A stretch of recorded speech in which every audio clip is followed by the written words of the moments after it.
Really good to be with you. We're finishing out our series, Flip the Script. We've been walking through the book of Matthew in the Sermon on the Mount, and this is the last part of that sermon. And so, super excited about that. Next week, we're jumping into Breakthrough. It's our Easter Sunday, and we're going to be talking about how Jesus came to break through for us and how he was resurrected from the dead. And so I just want to make a plea with you just real quick. If you haven't been inviting people, that you would start inviting people this week. If you haven't registered, that you would register. If you aren't serving, that you would serve that week. We're praying and asking for God to save people's lives. And so wherever you are, whatever context you're in, that you would reach out, that you would pray about it. Man, God, who have you put before me that I can invite so they could hear the message of the gospel and be changed forever? So I just want to encourage you next week, to invite. As a matter of fact, I've said it this way, invite people until someone says yes. That's my challenge to you this week. So, super excited about next weekend. But for this week, have you ever been so blown away by someone or by some performance or whatever it is that you left going, that was amazing? Oh my gosh. Maybe it was round 2 of the Masters yesterday. You saw Rory just crushing it and you left going, he was crushing it. That was amazing, right? Maybe you went to a Taylor Swift concert. You left going, that was amazing, right? Maybe it was a movie that you watched and you left in tears. Just going, that was incredible. I don't know what else to say. And here's the thing about being admired or amazement. It's one of those things that you feel it, you're in it, and then you move on, right? Okay, it was a great concert. What's next in life, right? It was a good movie. I was moved to tears. I've watched a lot of great movies, and they had a lot of great, you should change your life. And did it change my life? No. It was a great movie, right? That's the picture. And so, we're oftentimes, most things we admire, we're impressed, even emotional, but it doesn't change who we are. It doesn't change us from the inside out. And in fact, at the end of his most famous sermon, the Sermon on the Mount, Jesus is I want more than admiration. That's not what I'm going for. Jesus says, I don't want your admiration. I want your obedience. I want you to actually hear what I'm saying and apply it to your life. I'm not just coming in for a roo-ha-ha. I'm not coming in that you can say, I killed it. I'm not coming in so that you can say, oh, that was a good word. I'm coming in to say to you, I want you to follow me. I don't want you to be admired by who I am and what I'm doing. I want you to listen and obey. I want you to have a changed heart. That's what Jesus is going for in the Sermon on the Mount. Excitement is fine, emotion is real, but he's coming for you, all of you. Not just an excitement. He wants so much more for you. So here's the tension. Just think about this. Has the gospel, and when I say the gospel, I'm going to say it in a short, summarized version. It's the good news that Jesus came, lived a life that you could never live, a perfect life, died the death that you deserve for your sin on a cross, risen on the third day, that whoever believes in him offers their life to follow him and pursue him with all of their life, that they are saved. Has that good news, has that gospel taken you from admiration to actual life change, to actual fruit, to actual obedience?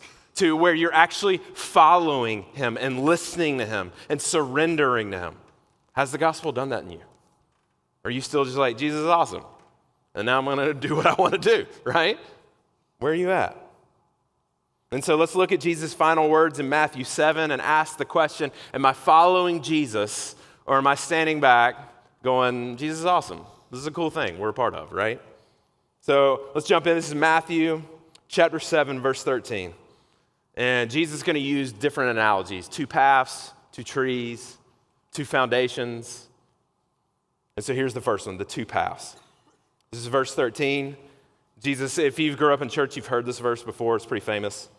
Enter through the narrow gate, for the gate is wide and the road broad that leads to destruction. Immediately, the Jews in this context, they would hear this and they would picture gates.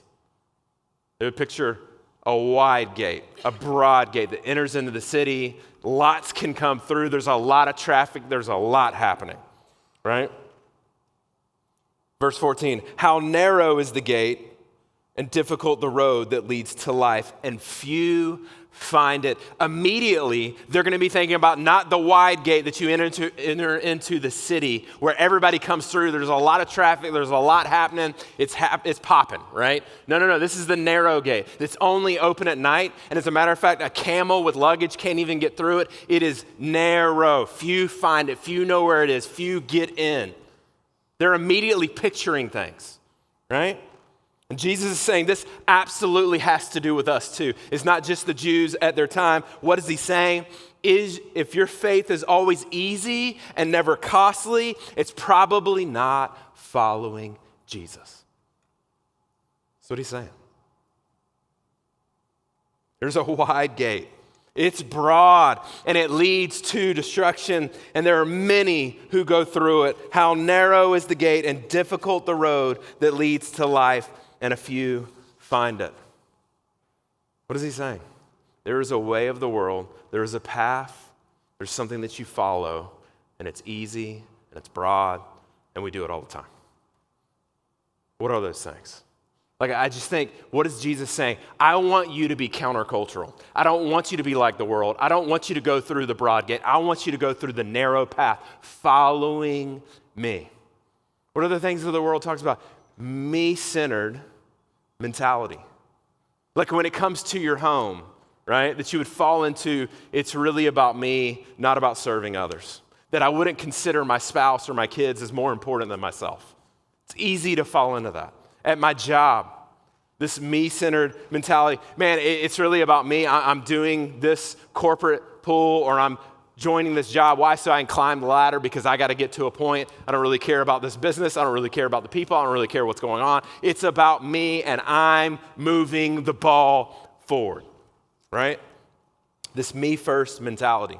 At your schools, at your sports, that it's all about you and your next step, your next stage, your next platform, your next whatever, fill in the blank, instead of considering the team, considering the coach, considering what they're trying to teach you, and that you're a part of other people, that you would consider others as more important than yourself. Philippians chapter 2, again, right? Another one, counter-cultural life, sexual freedom without boundaries. The world would tell you what you can and can't do. Sexuality, gender, marriage, the list goes on, identity. That man, Jesus is saying, hey, listen, there's a path, it's broad, it's wide, you can follow it easily, it's going with the grain, right? But no, I'm calling you to follow me, which means you live according to the scriptures when it comes to all of those categories. That it's not about what you think and what you desire, it's about what I've called you to and how I've created you to be, right? There is a narrow path, and I'm calling you to walk in it. I'm calling you to follow it, to trust it, loving money, right? What does Jesus say in the Sermon on the Mount? He says you can't love mammon or money and God. You got to choose one or the other, bro. It's not both and.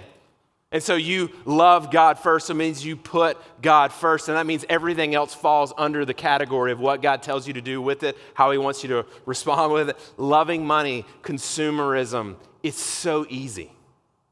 Christian or not, so easy to follow in that. It's the way of the world. You just consume, take, save, do whatever with whatever you want. Because it's yours. And Jesus is going, it's not, it's actually mine. You love me, you put me first. Following Jesus when it's convenient, right? The broad path. Yeah, I'm all about Jesus. When it's on my schedule, my timetable, when I want it, how I want it, right? Serve it up, Lord. I got you. I'll be there when it's convenient for me, right? It's really easy to follow that road. It's wide. Everybody's doing it. Yeah, I'll serve God, I'll love God, I'll pursue God when it makes sense for my life, right? And he's saying, man, I want you to follow me when it's inconvenient. It's going to cost you something. It's going to be hard at times. I'm going to ask more of you than maybe you thought, right? But I want you to hear this. It's not about perfection. It's about direction. You're not going to do this perfectly. You are going to fall short. This week, my own life, patience, falling short. God, I confess my sin before you. May you forgive me and cleanse me, 1 John 1:9. We are ever repentant, ever confessing followers of Jesus. We claim his perfection, his obedience for our lives, and we need it every single day. This isn't perfection, this is direction. What is the direction of your life? Are you going through the narrow gate or the wide, broad gate? Where are you headed? Where's your destination, right? Jesus says, wide and broad is that path. It leads to what? Destruction, and many go through it. More than you think is what I hear him saying. More than you think. And I think we should have a little bit of warning there, like, more than I think? Am I in it? Am I following that path? There's a little heart check here, right? But narrow and difficult is the path of Jesus, and few find it. We should let that sit, marinate on that for a hot minute, right? Let's keep going. Verse 15, be on your guard against false prophets who come to you in sheep's clothing, but inwardly are ravaging wolves. What does he say? You'll recognize them by their fruit. Are grapes gathered from thorn bushes or figs from thistles? He's like, no, that's ridiculous. It doesn't work that way, right? So what is he saying? Watch out for those who are preaching, teaching, prophesying, talking about things to come. That you need to watch out for these individuals who, man, they seem to be followers of Jesus. They are of the fold. They are in the family of God. They are part of the church. They are part of the temple back then. They are part of what everybody else is saying, drinking the Kool-Aid, whatever it is. That watch out, they're inwardly, they're ravaging wolves. What is he saying? Real faith always produces real fruit, right? Be on guard against false prophets, people who talk kingdom, but their life is contradictory. People, man, it's their charisma over their character. It's their talent over actually following Jesus. So they will preach a mighty message. They'll do a lot of cool stuff.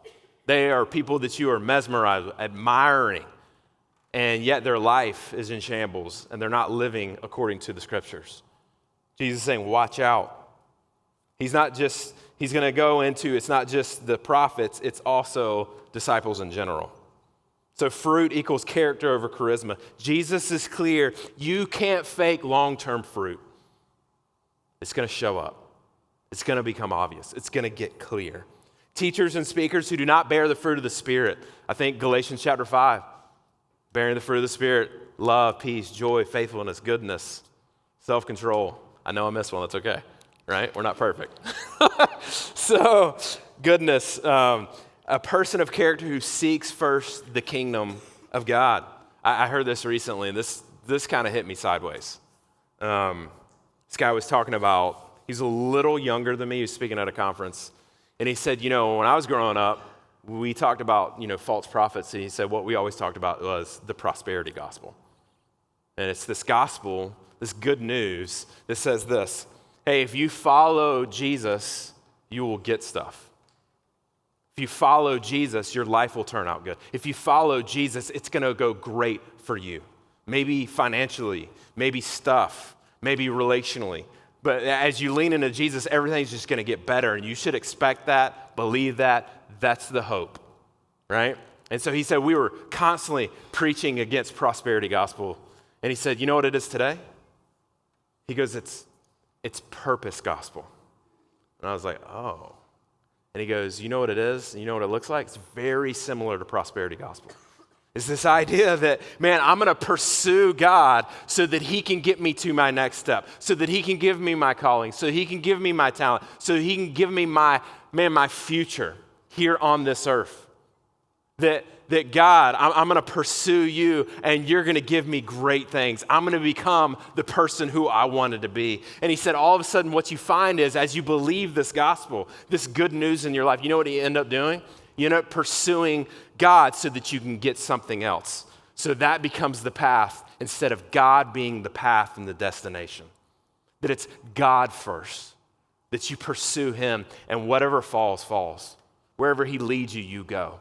Whatever he calls you to do, you do. But he's the path. He's the goal. Don't miss it. And it's being preached all the time.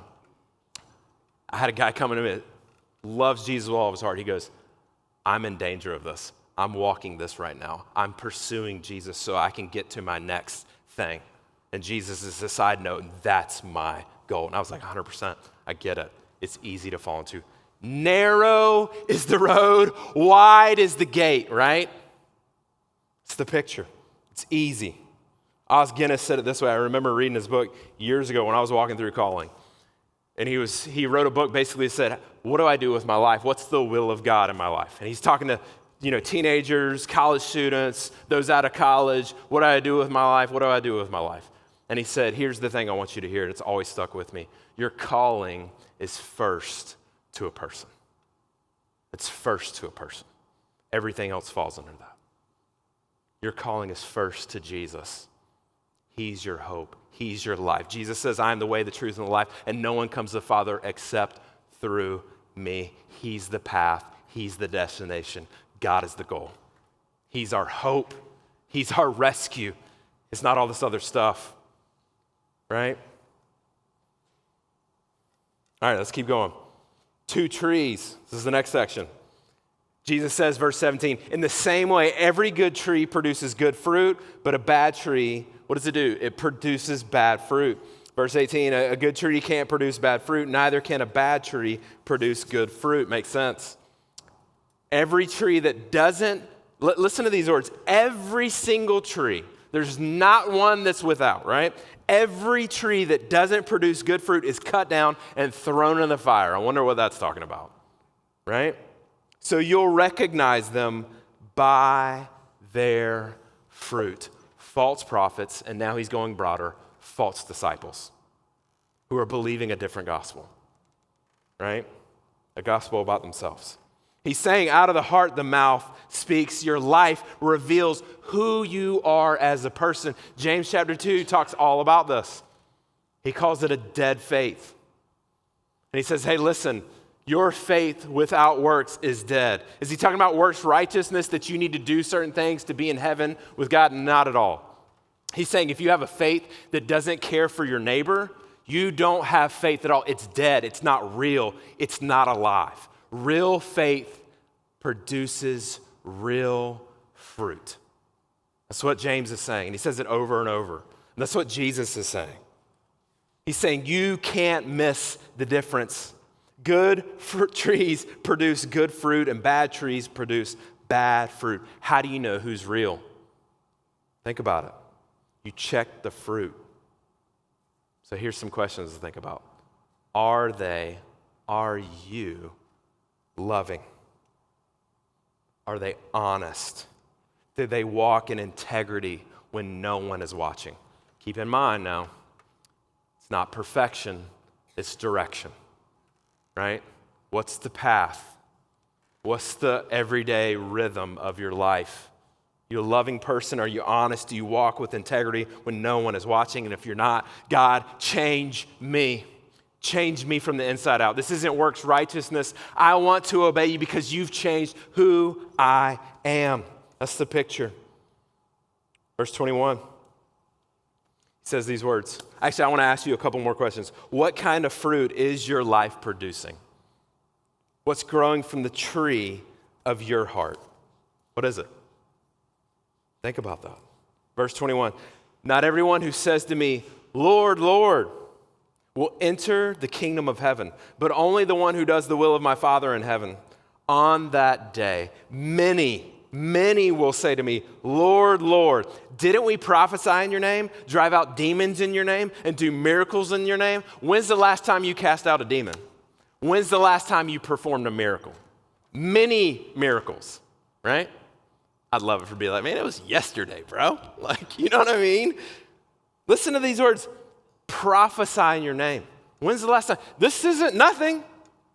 They're doing it in his name.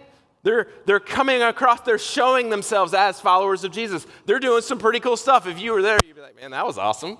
That was legit, right? And Jesus is saying, you will cry out like you did in the Old Testament 18 times, Lord, Lord. You know what's interesting about that is? That every Christian is going to do that. But he's saying that there's going to be ones who are going to profess that Jesus is Lord, like Romans chapter 10 talks about, but they don't know Jesus. They thought they did. But Jesus says, I never knew you. I don't know you. You did some cool stuff. You said my name, but you didn't have a relationship with me. You didn't know me. I didn't know you like that, right? You can say the right things and still miss the kingdom. These people had spiritual resumes, but no real relationship. They had confession. They confessed a lot of things, but they had no communion. They didn't sit with God. They didn't trust God. They didn't have a relationship with Him. They had proximity. They were around the things of God. They talked the talk, right? But they didn't have any intimacy with the Lord. There was no walking with Him. They did impressive things in His name, but they didn't know Him. That's the picture. This is terrifying and clarifying. Like it should go, oh, right? He's not impressed about or with spiritual performance. I want to say this really clearly, okay? Obedience doesn't earn your place in the kingdom. Hear that. But it does reveal if you're truly part of it. You don't obey to be saved, you obey because you've been saved, because God has radically changed you, right? So here's some questions to think about. Are you doing good things without Jesus? Are you building a life for God, but not with God? What are you pursuing? I mean, this was my life all the way up to age 15. Anybody ask me, Clint, were you a Christian from 0 to 15? 100%. I was from Georgia. Who wasn't a Christian, right? Like, that was my life. And for the 8 years that I didn't go to church because we just didn't go, was I a Christian? Would I have told you I was a Christian? Absolutely.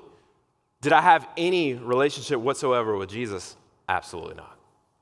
Absolutely not. I would have said, Lord, Lord, am I going to heaven? Sure.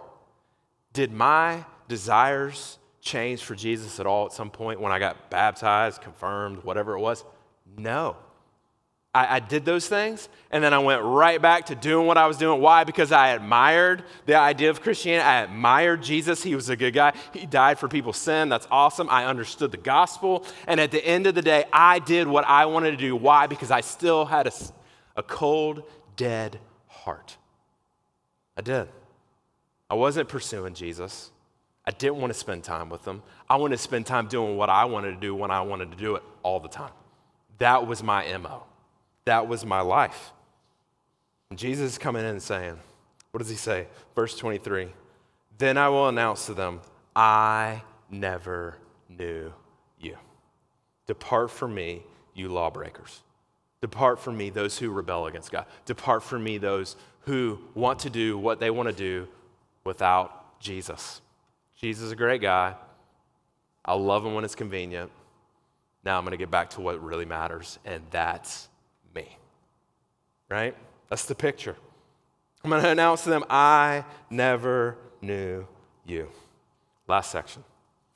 2 builders, or 2 foundations, depending on how you look at it. Verse 24, therefore everyone who hears these words of mine and acts on them will be like a wise man who built his house on the rock. The rain fell, the rivers rose, the winds blew and pounded the house, yet it didn't collapse because its foundation was on the rock. It was solid. Verse 26. But everyone who hears these words of mine and doesn't act on them, doesn't obey, doesn't follow, doesn't go down the path, doesn't go through the narrow door, right? All of them. What does it say? Everyone who hears these words, doesn't act on them, will be like a foolish man who built his house on the sand. Same picture. The rain fell, the rivers rose, the winds blew, pounded the house, and it collapsed with a great crash. 2 very different pictures. Narrow gate, wide gate, right? Tree that produces good fruit, tree that produces bad fruit. The wise builder, the foolish builder. 2 different people. What is he saying? The wise builder hears Jesus' words and puts them to work, practices them. Why? Because he believes that Jesus is the way, that he's the hope, that he's the world, that he's the life, that he has a new heart, he has new desires and wants to pursue Jesus. So what does he build his house on? Everything around the rock, everything around God, everything around him, because he's the center of their life. He's going to build it right. That's the picture. So, man, you're building this life that withstands the storm, the rising rivers, the crazy in your life. The scriptures say it this way: those who believe, they will endure till the last day. It almost sounds like you've got to earn your way to heaven, but what God is really saying is, hey, everyone who's truly been changed, who has a different heart, whatever comes their way, Jesus is enough. Jesus is going to help them endure. Jesus is going to keep them. They're not going to fall away. They're going to pursue Jesus all of their life because they've been changed, because they have new hearts, right? So following Jesus develops a life that endures to the end. So if you think about Christianity, somebody who's following Jesus, their marriages are going to change. Their parenting is going to change. The way they view their walk and their work and their sports and their life, they are on a trajectory of change. It can look sloppy and messy, but it's going to change. It's going to look different. That's what Jesus is saying. Your work ethic, your integrity, all of that. Even when we fall short, though, Jesus is enough. You're going to withstand the storm. But the foolish builder, he hears, listen to this, listen to his words, hears Jesus' words, but does not act on them, resulting in a life that collapses in adversity. Check your life. How's it standing? How's the storm? Is Jesus enough? Or is Jesus only enough when you want him to be? Right? What's that look like? What's the storm in your story right now? Because what's interesting, when he says, verse 27, the rain fell, the rivers rose, the winds blew, pounded the house, and it collapsed with a great crash. You know what I think he's pointing to? Because he says it in these kind of language terminology over and over in the Old Testament. It's the wrath to come. The wrath of God, the punishment, the payment for sin to come. I'm gonna give you a few quotations. We're not going to read them on the screen. Isaiah 28, 17 to 22. Jeremiah 23, 19 to 20. Chapter 30, 23 to 24. Ezekiel 13. Psalm 50. All of these are pointing forward to this language of a wrath to come. That's the picture. Now I want you to hear this. Maybe you're sitting in here and you're going, my gosh, that's me. I don't have a relationship with Jesus. I'm the foolish builder. I'm not bearing fruit. Like, this is me, and I don't know what to do. I want you to hear this. This is the good news. The good news is Jesus is the fulfillment of all of these. You know how narrow that road is? It's so narrow that only Jesus can fully, perfectly walk it for you. Only Jesus. And that means that you can't walk it on your own. You need him. You believe in him. You trust him. You receive grace by Jesus. He walked the road for you. Put your faith on him. Jesus is the rock.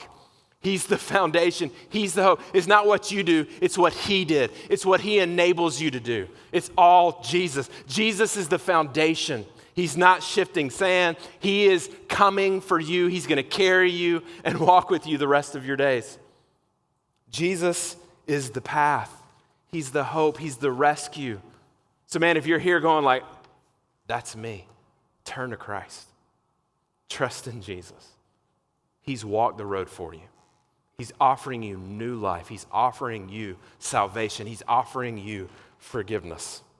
Now look at this, verse 28. When Jesus had finished saying these things, he's wrapping up the sermon, right? The crowds were astonished at his teaching because he was teaching them like one who had authority and not like the scribes. At the end of the sermon, they're all like, wow, that was amazing. And Jesus is going, don't miss it. I don't want you to be wowed by my message. I want you to obey. I want you to follow. I don't want your admiration. I want your obedience. So Jesus is saying, the crowds are, getting up and Jesus saying, I didn't come for this. I came for your heart that obeys and follows me. So here's some practical steps to take this week, just for some things for you to think about, maybe apply. First one, reflect on one teaching of Jesus in the Sermon on the Mount. Go back through it and ask, what would this look like lived out in me? Forgiveness, prayer, generosity without recognition, loving your enemies, fasting in secret. One of these. Pick it out and say, God, what would this look like in my life? I want to follow you. 2, do a fruit check. Ask a trusted friend or a small group, what fruit do you see in my life? And listen. Listen. Listen to what they have to say, right? Audit your foundation or check your foundation. What are you really building your life on right now? Like, sit with that. Is it convenience, comfort, or Christ? Number 4 is the last one. Pursue relationship over performance. Spend time with Jesus this week. Remember, he's the path. He's the hope. You seek him, not all this other stuff. He's first. Communion, intimacy, longing with him, worshiping him, not just doing things for him. Replace your task list with quiet moments of surrender, listening to the Father, right? Because when the storm comes, your talent's not going to hold you. Your resume's not going to hold you. Your 401k is not going to hold you. Only Jesus saves you. And he is longing not for your admiration, but for your obedience, your following, your listening, your loving him. Let's pray. Father, I pray that, God, as we wrap up this sermon, this Sermon on the Mount, God, that you would just flood us with transformative grace.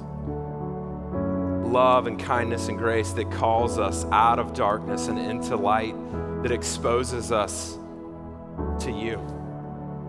And we trust in you, and we follow you, and we obey you. God, we love you. In Jesus' name, amen.